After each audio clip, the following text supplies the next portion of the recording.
Thank you, Mr. President. Mr. President, my distinguished colleagues.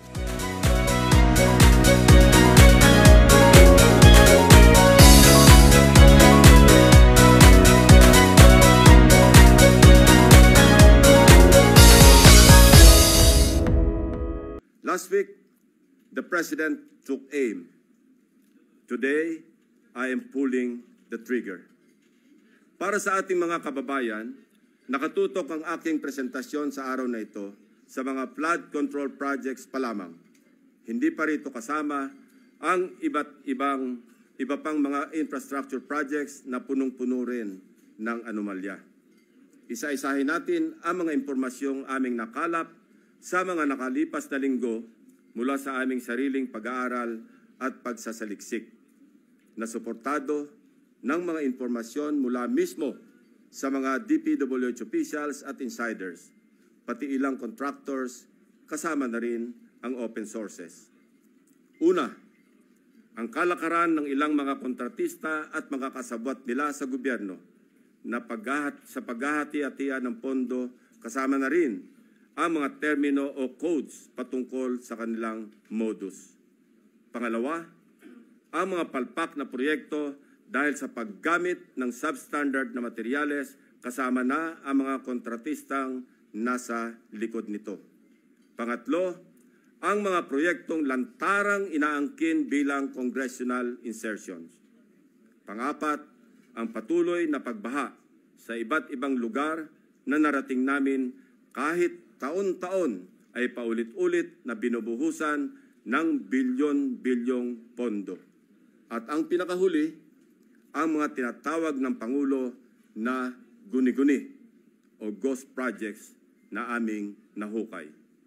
For over 15 years, from 2011 to 2025, we appropriated more than 1.9 trillion pesos for flood control management program under the budget of the Department of Public Works and Highways alone.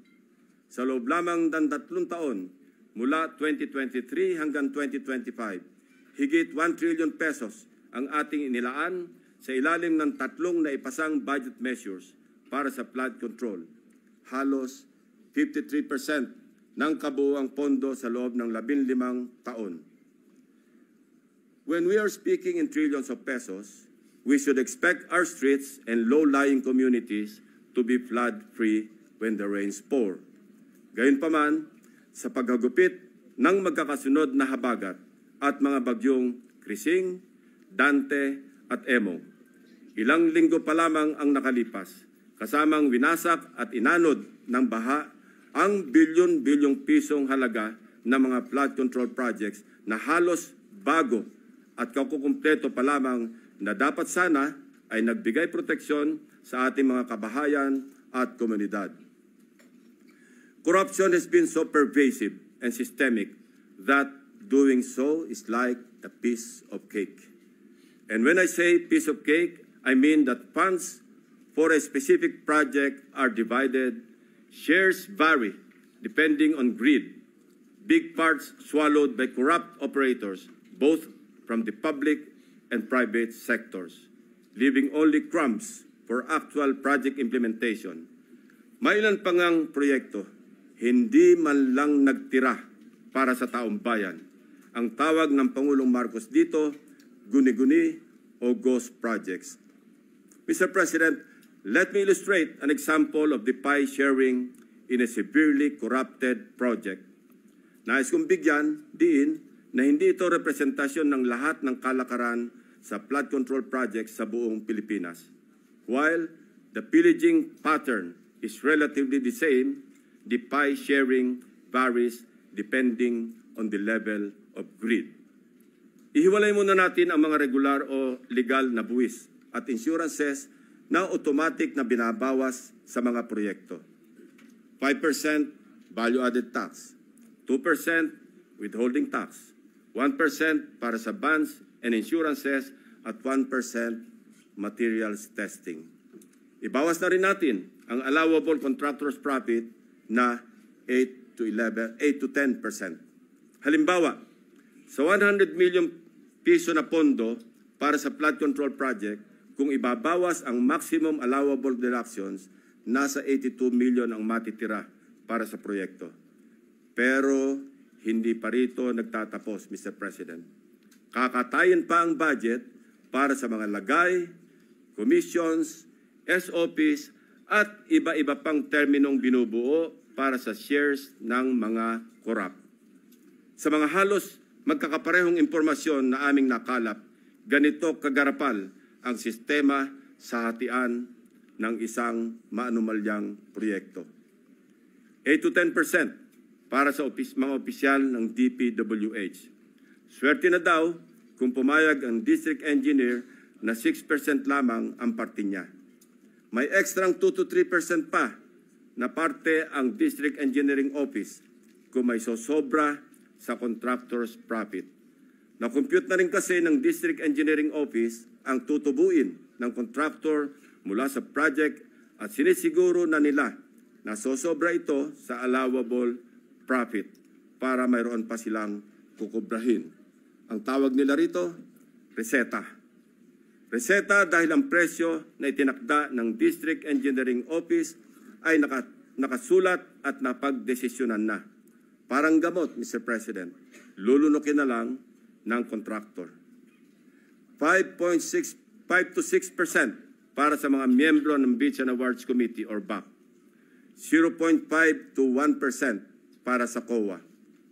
Mr. President, meron pa ngayon tinatawag na passing through or parking fee na aabot sa katumbas na 5 to 6% ng pondo. Ito ang itinuturing na royalty, ang tawag sa lagay na ibinibigay sa politikong may kontrol sa distrito kung saan i-implementa o itatayo ang proyekto. Lo and behold, Mr. President, 20 to 25% ang karaniwang napupunta sa funder o project proponent na politiko. Mr. President, ang matitirang pondo para sa pagpapatayo ng proyekto ay napakaswerte ng umabot sa 40% o 40 million pesos alisunod sa ating halimbawang 100 million pisong pondo para sa proyekto. Mr. President, there is an evident pattern of this nasty distribution of public funds among crooks. Ito ay base sa mga case studies na aming pinuntahan at mususing inimbestigahan sa iba't ibang dako ng bansa, partikular sa issue ng flood control. Hindi na namin sinama sa aking presentasyon ang mga naikutan at ibinunyag na ng Pangulo. Ang malinaw na malinaw. Halos pare-pareho ang pattern kung paano minamasaker ng mga kawatan ang pondo ng bayan. Nauna na po itong iniulat ng ating Pangulo noong nakarang linggo. Nang banggitin niya ang mga items na pare-pareho ang contract cost sa kabila ng pagkakaiba-iba ng specs, disenyo at haba ng proyekto. Panoorin po natin ang video. Pag sinabi, may 50 project, pare-pareho, 150 million lahat. Pare-pareho lahat. Imposible yan. It is impossible for one barangay, even if they are the next barangay, to have the exact same project to the exact same amount with the exact same contractor. Imposible yan. Sa parlance po na ang nakakaalam lamang ay ang mga kasali sa gulangan sa pondo. Ito po ang tinatawag na distinct. Distinct ang mga budget items na makikita sa General Appropriations Act at awarded contracts na may pare-parehong halaga para sa magkakalapit man o magkakalayo na proyekto. Distinct dahil ayon sa aming mga informants sa loob ng DPWH at kinumpirma ng ilang contractors, coded na budget ito para mayroong pagkakakilanlan ang mga quote-unquote may-ari ng proyekto. Para sa mga nakakaunawa, ang ibig sabihin po ay akin yan. Sa Bulacan First Engineering District na pinamumunuan na magkasunod na tinanggal sa pwesto na sina dating District Engineer Henry Alcantara at ang pumalit sa kanya na si Bryce Hernandez. Napag-alaman naming talamak ang ganitong kalakaran. Bakit? sapagat ayon sa mga contractors at DPWH officials na nakipag-usap mismo sa akin at aking staff, ang dalawang ito ay halos pareho lang ang pagmamahal sa pera. Napabalita pa nga kamakailan na ang isa sa kanila ay nakakapagpatalo ng 100 milyon sa isang kasino dito sa Metro Manila. Mr. President, sa District Engineering Office na ito, sa ilalim ng pamumuno ng dalawang nabanggit na opisyal, para sa taong 2024, 28 proyekto ang pare-pareho ang pondo kahit magkakaiba ang specs, disenyo at haba. Distinct. Babalikan po natin, Mr. President, mamaya ang lalawigan ng Bulacan na aming maituturing na pinaka-notorious pagdating sa anomalya ng flood control projects base sa aming mga findings. Unahin muna natin ang kaso ng questionabling flood control project sa lalawigan ng Pampanga. 4 years now, the riverbank mitigation project in Candating, Arayat, has been the face of a failed flood control project. Tuwing umuulan, panay ang aray ng mga taga-Arayat sa pag-apaw ng ilog na hindi mapigilan ng flood control. Mr. President, binisita ng aking mga staff ang Arayat nitong nakaraang 2 linggo lamang na tinamaan din ng hagupit ni Emong at nagdulot na naman ng pagguho ng ilang bahagi nito. Take note, Mr. President, katatapos lang ng panibagong repair nito noon lang Hunyo ng kasalukuyang taon, 2025. Sa itsura ng structure, tila baga hindi binibigyan pansin ng gobyerno ang Candating. Pero kung babalikan natin isang taon pa lamang ang nakakaraan o noong Agosto 2024, may gumuho ng flood control matapos mahagupit ng monsoon. Mr. President, a review of the budget books shows that we started funding the construction, rehabilitation of slope protection along Pampanga River, Candating, Arayat, Pampanga, way back in 2018. Let me give a rundown. In 2018, we already spent 20 million pesos on a project for the construction, rehabilitation of slope protection along Pampanga River, Candating section, Arayat.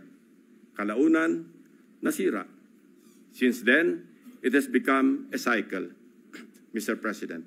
We used the people's tax money to repair it in 2023 for a contract price of 91.6 million pesos.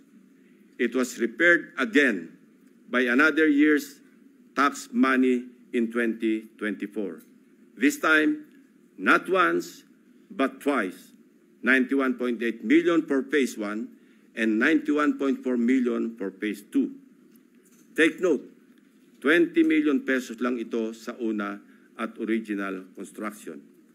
If the original construction cost was only 20 million pesos in 2018, why did the repair cost balloon to 350% or 91 million in 2023 and another 183 million pesos in 2024 or an overall increase of 815%?